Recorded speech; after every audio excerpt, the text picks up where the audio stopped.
Welcome to the Solo CEOs, the podcast for solopreneurs by solopreneurs. Here we celebrate, commiserate, and problem solve all the world's craziness that comes with building a business on your own terms. I'm Marilyn Johnson, a supplier development and supplier diversity consultant. And I'm Tara Winston, executive coach and leadership consultant. And we are the Solo CEOs. Yay! Yay! So Tara, how you feeling today? Man, I'm feeling fabulous today. Life is good. Spring has sprung at the time that we're doing this recording. I'm just ready. I'm ready to have a conversation, ready for life, girl. How you doing? You know, spring, I don't even know if the desert has spring. It's sprung.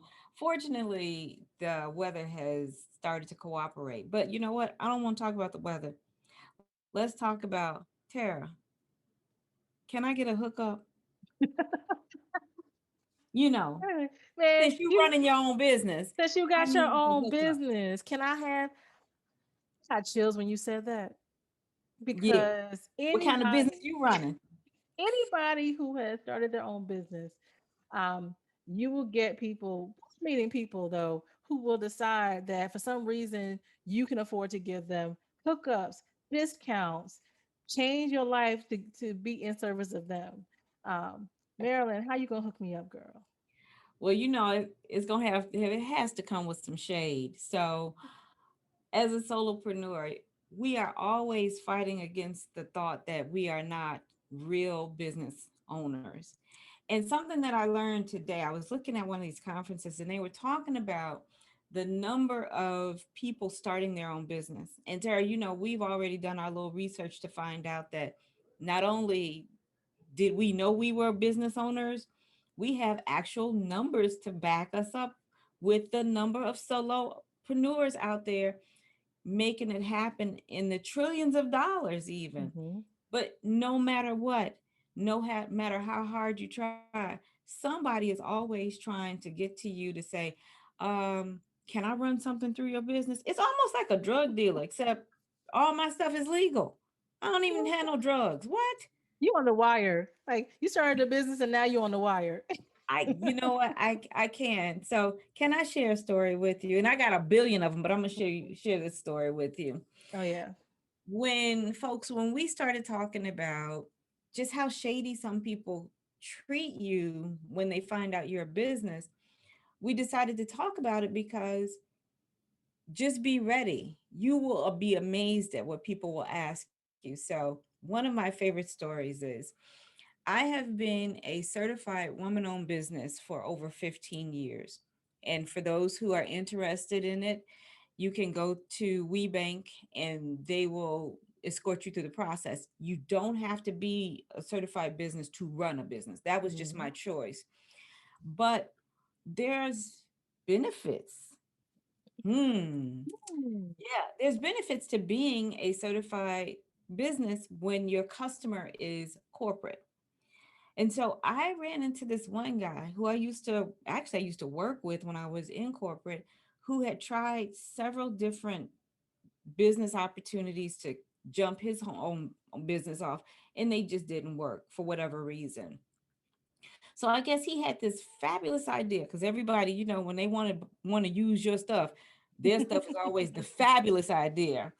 So he had this fabulous idea he wanted to talk to me about, but it boiled down to him using my company name Mm. and my certification to try and get customers. And then he was like, but you know, I'll kick you down a couple percentage points if I can just go in under you. So almost like Mm-hmm. I am in corporate terms, I'm tier one and he would be a tier two. In street terms, that was straight bullshit. Because what he does is nothing about what I did. And most importantly, I was insulted by the fact that he thought so little of my business Mm-hmm. that I would actually sign on to some foolishness and damage the brand, whatever brand I have, it's mine, but damage my brand with his nonsense. Tara, My lips are twisted about every time I think about that. I was like, Maryland is visibly oh, perturbed by the yeah, fact that this dude, but and Maryland, it's not just you. I mean, and particularly when it comes to people that have certifications, this is something that comes up a lot. And just so you know, you can put your own company at risk to do this. Like like construction is always the textbook case where this happens all the time, where you would have like a things that are set aside for either minority owned or women owned businesses by requirements of municipalities or states or things like this. And so a lot of times people will try to do a shell partnership, right? So right, they'll put up the certified entity. Meanwhile, they're like, look, you're just gonna get a cut off the top.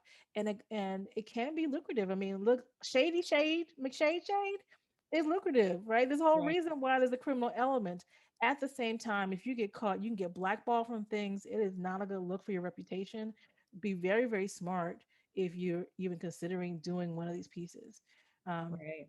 Maryland, I haven't had anything quite as direct, but as a coach, as a facilitator, and I do my own training. There's so many partnerships that we're constantly doing, right? And it's actually very common um, in our little part of the industry that there are companies that will sell coaching services or facilitation services, and then they have people like me that are subcontractors, and I'll come and deliver their stuff, and I'll get a piece of it. What's starting to happen though in some places is at times the expertise that I have may be something that does not exist in these companies or in these organizations. And then it starts to be kind of touchy because they have access to clients that maybe I don't have. But the work that they want to sell is work that I can do, work that is my knowledge, my intellectual property. And the line around how much do I give to be to be in partnership, and even to have access to a new market that I didn't have before, new revenue, but then not lose all of my stuff. Not again, it's a hookup in a different kind of way. And I've had to be stronger with my boundaries to say no. I'm not gonna be in this kind of partnership, or these are the terms that I want the partnership to have, so that I don't lose what's mine, right? That I'm Right. not giving all myself away. And I've seen it, particularly if what you do is kind of a nice niche, because I spoke to someone recently who's dealing with the same challenge, right? If you have a really nice niche, of course you want access to all these other customers and opportunities, but make sure that you don't give your stuff away, It's or called give yourself away. handcuffs. It's called handcuffs. Let's call it what it is. It's handcuffs, and you just got to know that once you cuff yourself to somebody or something, you need to be able to get your hands out of those cuffs. And the way that people approach you is not always the obvious. So, like what Hmm. Tara said, she subcontracts with, say, another entity to provide one service, and then the next thing you know, they're selling her other services because they know what she can offer as their own. And you have to look at every single contract you have to make sure that what you said you were going to do, you do, and that they can't own up on your stuff because all of a sudden, in that intellectual property, that's a big deal. But people are shady and they come in all forms and sizes and fashions. They are smiling in your face. But let me tell you, Tara, I have seen these folks come and go. For you all who don't already know, a lot of my business pre-COVID, a lot of my business was done at conferences. I meet potential customers, and that's how I strike up conversations because my primary customer would be corporations. So I see all of these people at the conferences, and you'll see a flood of them come into the doors, and everybody's trying to meet with the usual suspects. Hmm. And then they turn around once they realize, oh, Marilyn knows this person. Then all of a sudden, I got a lot of new friends. But but the long game is 10 years later, these folks are nowhere to be seen. They're nowhere to be found. And just think, if you attach yourself to something dirty and then you realize 5 years later that person who brought you that nonsense is gone, you're still dirty. Mm. Yeah. And as a small company, all you have is your brand. That's it. When you walk in the door, people know you because of what you deliver. And trust and believe, people don't forget. They remember crazy all the way to the bank. And so I'm amazed at the liberties people take with us, Tara, as far as the sizes of our businesses, the assumptions that we are not as professional. And actually, folks, we are even more professional. I feel like at a time we're held to a higher standard because we don't have a chance to make a mistake because No. nobody's there to clean it up. We can't afford a PR company, heaven knows I can't, to kind of pivot it into something else. So Well, and that's so it's so true. mhm. Now, for me, sometimes it's not shady people, but there's a little bit shade hitting me, right? And so Girl, they here's shady if they come up with some nonsense. so Because listen, you no, wouldn't have did it. listen, like so again, I'm the nice one. Hello, but Yeah, Marilyn I is just not. have very little tolerance for foolishness. But no, so what I feel like happens probably more for me. I don't run into as many nefarious people, but one level of can I get a hookup and a little bit of shade comes with like I do most of my business development through referral, right? And so my Mhm. network and my friends, people I used to work with, people I went to school with, right? Friends of my clients, that type of thing. What can sometimes happen if people that knew you in your past life before you were a business owner, they don't always process you as a real entity. Like they get that you're a company, but when you show up with like, look, um, Marilyn and I, if you have listened to the other podcasts, you would know we are not the discount bargain basement bin of service providers. We provide excellent service and we expect to be paid for it. We know what we bring to the table. And so if you look at our pricing is not the cheapest. And what's interesting is sometimes going into friendly organizations. So like someone says, "Hey, T, I want you to come through and talk to my company." Sometimes with the budget that they would expect you to deliver, me to deliver on, is a lot lower than had they brought in anybody else, right?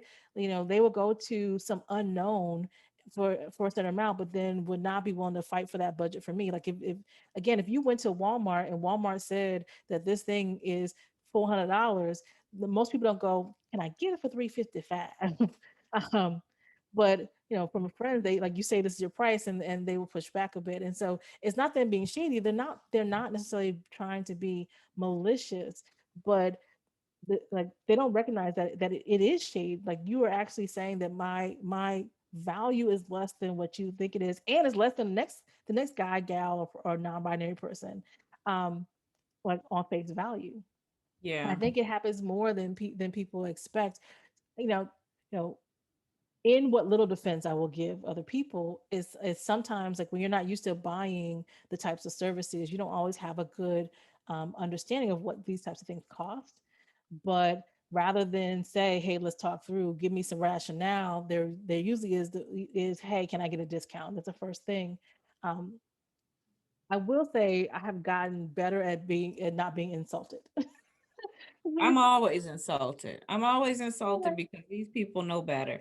And don't, know but and that's know my better, they point. need They to they do don't better. always know better. You know, like people Mm. don't always know better. Like there's They come with some crazy. I'm just saying. So here's something. Let me ask you this, Tara. yeah. So have you had any of your former clients and even coworkers transition out of corporate into the solopreneur world, or so they think, and they come to you to be a partner? Mm. Usually it's Because I get it all the time. usually it's more a mentor. I don't get quite as many partners. Mm, But usually I will say everyone, and again, it may be the nature, the difference between my work and your work, right? mhm. I think everyone comes out and says, "You know what, we can partner. Like, I've got some ideas. We could do this thing." But usually it's a program, it's something that has a finite edges and we just never get around to it, which is a little Right. bit different than kind of going into a longer term partnership, which I think is probably more akin to what they would do partnering with you. Yeah. And so in general, like it's always great to talk, and if something sparks, it sparks. But I usually, particularly when someone's just coming out, I keep that investment, that creation investment low until they get their legs about, and they figure out where they're going. But again, I have that benefit because we could be talking about a 6 hour one time class, not Mm. necessarily A an long 8 month program. partnership the way you're doing. Yeah, I get a lot of people who are familiar with my work coming out from their jobs, and they want to start a business, and then they want to have conversations, and there's nothing wrong with that because 99% of them are amazing people, they're great. But the challenge is that people are offering to partner with me to do what I do. Mm. So that translates to I'm sharing you sharing my customer base with you. Guys, I'm gonna tell you, I'm not real excited about sharing customers that it has taken me 5, 6, and in some instances 15 years to cultivate. It's hard for me as a solopreneur, hence solo, to just bring somebody in after I have created a relationship over time. I'm not excited about just waltzing anybody in the room that really arguably does things that are very similar to what I do.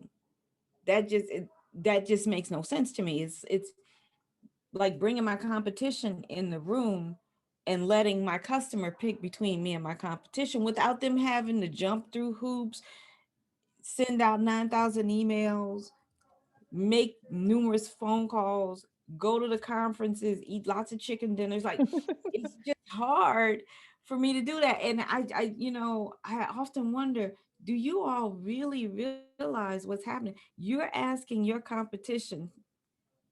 Now Now, wait a minute. Wait. bandwidth problem, Hmm. I get it. But usually my bandwidth challenge is not based off of what I do, it's based off of the stuff I don't specialize in that I outsource. Okay, so that was going to be my question, right? So, because the solo CEOs, it's all about a community of sharing resources and opportunity, right? And so, Mhm. I believe in abundance, that there's plenty out there for everybody to eat and eat good, Right. and eat well. I guess that's the right way to say that. Um, Well, so if you come from my house, it's good eating, but good, okay. good eating. So Marilyn, how would you like someone to partner with you? So let's say that I am someone, former client or a friend that just came out of corporate. I'm starting my business. I like you. I love what you do, and I would actually like to partner with you on something. Right? How would you want to be approached? How should I be thinking about that partnership? I don't want to partner with you. What do you want? Nothing. Nothing. Is there any way for me to work with you? Most times, no. The reason for it is because everybody looks at their approach to the work is so incredibly different from the way I look at it that Tara, what we do, we're service providers. The minute it comes out of my brain through my mouth, I've just told you what I'm going to do. So All right. no, So, if so you offer something totally different, if what you're saying is you're going to come up with a complimentary service, then we can have a conversation. But if what you're doing is really closely lined up with what I'm doing, the best I can do is be your mentor to kind of take you through some of the learnings that I've made just over the last 20 years. And I'm happy to do that. Anybody who knows me knows I am the first person that'll say, "Yeah, no, don't do this, do that." Or if you have a name, you need a name, I'll share the name or whatever if I have it. But I'm not really excited about bringing my competition in the room with me. I just don't see the benefit at all. I mean, Tara, when's the last time you brought your competition to a customer? all the time. Mm, All the time. Like, and this is mm. actually why I love this community, right? Because you're gonna see different styles, and you'll see that you can be successful and kind of however you work. Now, Mm-mm, I again, ain't let nobody see what I do.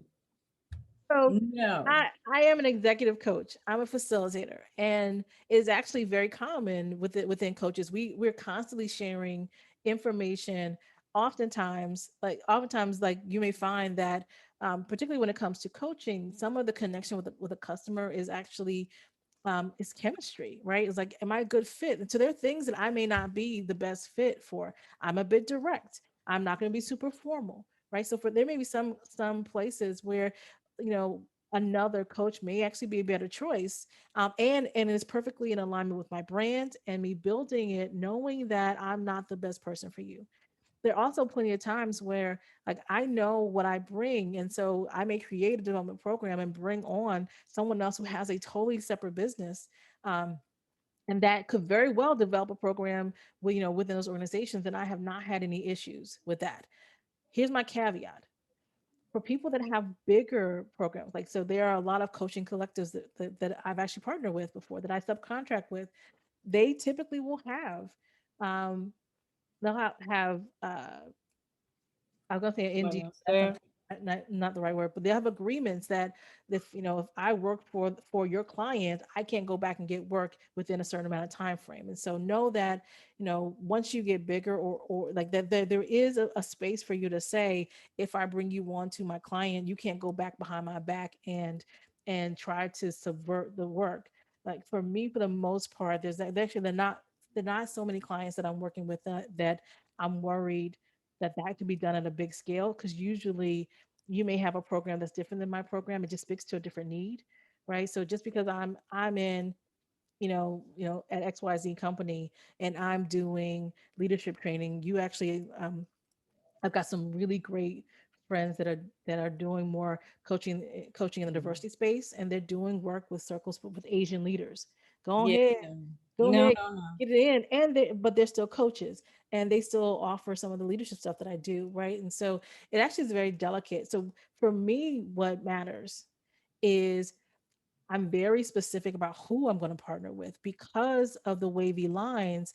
That I can't partner with someone that I don't think is going to have high integrity, that's going to turn around and mess me over. So, like, I have subcontracted with Maryland now. Again, according to Maryland standards, I do something very different than her, so she's not scared Yes. I about mean, bringing look, me think in. about it, Tara. Just the other day, we were on a call. Let me tell y'all how the call went. 99.9% of the time, Tara was talking. And while she was talking, I was reading about something else. Because I know what the heck she was talking about. See, that's the kind of partnership I like. So You stay in your lane, like, I have my lane. We complement each other, and then after that, we can end and we learn from each other. But here's the beauty: I don't want to do what she does, and she don't want to do what I oh do. God, no, I don't. But We yeah. don't even have the same customer types. We don't look for the same Mhm. To me, that partnership works. When I tell you that people are trying to get a hookup, and I have found that when I talk to other people in the industry, these same people are running around trying to get best practices based off of the shit I created. No. Well, and so, like, that speaks to my Oops, point did around. I say did I say shit? That's what I meant. She meant that with her full chest, like the Hmm. shit I created. Yeah, But no, like, we like can't that's do it. why the integrity piece is so big for me. So, for example, I came on for one of Marilyn's clients, right, to do some work. Again, our work is very different. Later on, when the client was no longer working with Marilyn, they still wanted some of what I brought, and they came to me directly. I know for a fact there was no way that I was going to contract with one of Marilyn's former customer and not talk to her about it, right? Because I would not be there if it wasn't for her, and that, having that level of trust. Like, I'm not going to do that. I could have done it, right? But to me, She wouldn't have that's did not it that's because not I how. run faster than her, and it would have been a physical altercation. And Some she's hands would have been scary. laid just Y'all, cause. she is from the south side of Chicago. Be very, very afraid. See, But but like that but type of no, thing, you have to know, when you come into a partnership, you have to, be willing to stand in the relationship, because just like, Marilyn made a point that your reputation, with the customers, like that goes long. You think that's long? Your reputation within the peers in our side of the industry, that sticks, that stays. Like, people talk and people connect. And so, like, anyone that goes into a partnership, trying to extract and not give into a partnership in some kind of way, it is not a good look, and it catches up with you eventually. And here's a funny one, because we're talking about business people trying to get the hookup off of our business. But let's just talk about our relatives. Why do I Ah. get a random conversation from a random friend's relative about, well, I heard you had a business and I'm trying to do this. Um, do you mind if you run 1099 through your business? What? So this Hmm. person wanted me to generate checks. Oh, and he was gonna pay me back. He wanted Oh me to generate God, checks under my business name. Maybe folks, I think people just, I don't know. it's you. You It's look me. you look like a shady magnet. You're right. And I was he was honestly having a conversation with me about me doing something very criminal. So the topic of can I get a hookup, oh the shade of it all, it goes across all gambits from professional to very unprofessional to illegal even. When Hmm. people think that, well, yeah, you have a business, but it's not really you know, a real business. When that clown finished talking to me, I asked him, so when was the last time did you ask IBM to do that for you?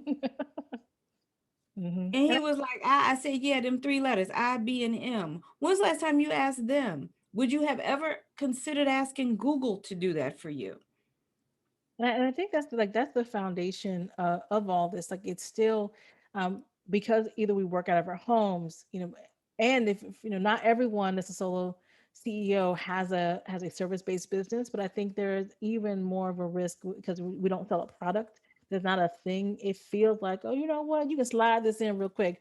Oh, you can accommodate this thing. Oh, like, we can partner on this one thing. Like, like, if for example you sold a beverage, or you sold widgets, the idea of a partnership creating something is just such a longer time frame. So I think it is something endemic with the fact that if you're a service provider, or it just feels more approachable to people.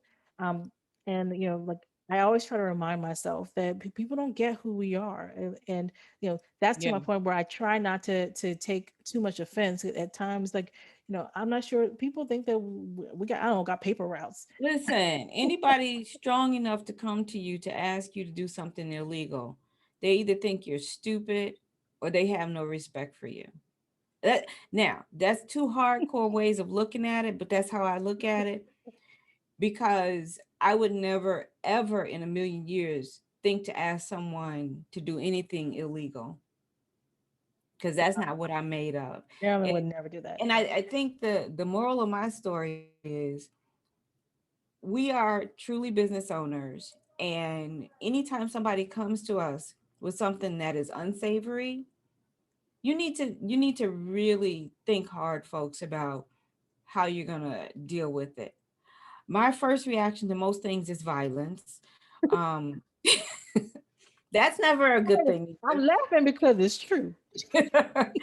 either. Usually follow the first thing is some kind of physical issue, but because I usually am the smallest one in the room, it's usually always verbal abuse. So after that, I kind of tap it down and really look at the reason I started my business was to sustain myself and to provide a service that would be beneficial for many people. And I can't do it if I'm partnering with people who don't have the same things to really build on. And so it's like, no, you got to really know that this is happening. And what's funny is sometimes you have that out of body experience where you say, I know doggone well this just didn't happen. I'm here to tell you, yeah, it did. Just be ready. That's, Tara, nobody told me that this was, because we're doing our thing and we're excited. Nobody said be ready that stuff like this would come at you from people in suits that you thought were upstanding folks, Mhm. all the way down to a friend's cousin's friend's uncle. Like it spans the gamut. Just be ready for it and have your spiel down. And if you cuss a little bit, that ain't gonna hurt either. That'll scare them away. But uh, but it's super important as solopreneurs that people understand that we're holding the same standards that any one of our corporate customers hold, or any of the larger companies who are distinguished. At least that's the type of business I know I'm in. And Tara, I know that that's how you lead your business. People, if that's not what you're looking to do, I don't know if much of our advice is helpful for you. Like, tune into our other podcast, How to Get Over. All Right, right, right. that's the next podcast. Yeah, because you're not going to be in the game for on the long run. This is a real short term experience for you if you're not up and up and really trying to grow and grow. So, I mean, that's all I have to say about that topic is be careful, and please, if you got anything crazy that you want to ask of us, don't. Just don't. Just don't. All right, so Don't. my best advice, like to She's close gonna out this, give you a coach's advice. Okay, go on. that's what I do. Wait a minute. I'm gonna time this one. Let me do Tell what them. I do. Like, Tell so them, coach. no, I want to speak to all the fellow people pleasers out there, right? There's a bunch Mm. of us out I there that, like to please people. Oh, girl, I couldn't even really, get that out. you couldn't even get it out without a laugh. So okay, like, so forget her. Y'all talk to me right now, my fellow people pleasers. Um, my best advice is you will feel in your gut when someone comes to you with an Mhm. opportunity or something, like it will feel not nice. And sometimes, particularly if it's something someone you have a relationship with, or even if they're talking good game, um, it's okay to trust your gut. It's okay to say no, right? No, it's not right for me right now. Let's think about it. Like, however you want to couch it, however you want to deliver it, or no being a complete and final sentence by in and of itself. But trust that part of you, because there is nothing worse than having said a yes when everything on the inside said no. And then you got to either unravel or repair or fix Mhm. whatever damage this thing is. You will, like, there are very few opportunities like this that are going to be so amazing that when you miss that boat, you can't catch it again. Like, Yeah. it's not that way. So Your trust gut your is instinct. always right. Your Your gut is gut, always right. especially on partnering with people. Your gut will tell you everything you need to know. And if that person that goes off and makes $1 billion and is on the cover of every magazine, that's good for them. It just wasn't yours. Yours is coming. Like, just Mhm. like, trust me. There's too many examples of that leading to pain. Right. So see, No, Tara. what's your timer say on that? Mm-hmm. Yeah, no, I think the most important thing you said was trust your gut. Your gut will not lead you in the wrong direction. And it's usually an immediate Mm-hmm. reaction that you get when somebody asks you something and you're like, whoa. And maybe your face won't be all squeezed up, but the whoa is going to be a physical whoa or something like that. Doesn't smell so fresh. Trust your gut. Trust your gut. See, And then say no. no, period. Y'all, thank you so much for joining us for this talk. Again, just say no and trust your gut, and you will be good to go. But don't say no It's, to us, right? Say yeah. yes to more episodes of Yeah. the Solo CEOs. We love having this podcast. We love having y'all as listeners. So go ahead, like and subscribe. So when the new ones come out, And you share. constantly get it. Share it with everybody that may need to hear this message, because again, Marilyn don't like to share projects, but we do like to share information and resources. Have a good one, everybody. Be ready. It's coming. That's good. Crush your gut. Thanks for listening. If you enjoyed this episode and you'd like to help support the Solo CEOs, please share this podcast with others, post about it on social media, or leave a rating and review. To catch all the latest, you can follow us on LinkedIn or Instagram at the Solo CEOs, or stop by our website for videos, resources, and other great stuff. Thanks again, and we'll see you next time. Bye. Bye.